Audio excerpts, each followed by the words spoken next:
Guys, Morgan here with Buckskin Lumber Company. Believe it or not, that was not slow motion. That is the Woodland Mills bandsaw blade sharpener. It's an older model. I actually bought it used from my buddy Ty over at Quality of Life, like the Koala Bear. Check out his channel. A lot of great project he's got going on over there, and he even runs a sawmill himself. That being said, I used his method of hand sharpening blades, and it actually works really, really well to get you back going real quick.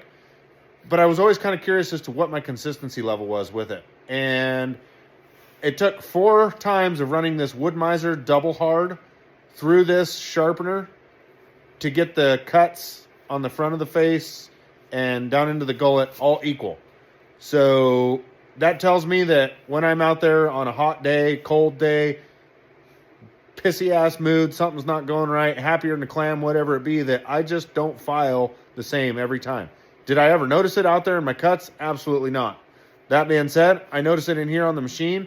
The machine seems to be way more consistent, and I can just set it and walk away. My neighbor and I went in together on this one, bought this, and I'm going to train up my son to sharpen blades for me and offer that to a few of the guys that have some sawmills around here. So in short, I'm going to cap off this video, guys, with if you're questioning getting a sharpener, number one thing I'd ask yourself is, do you have the funds to buy one? Number 2 is, do you have somebody local that has a sharpener that you can pay them to do it?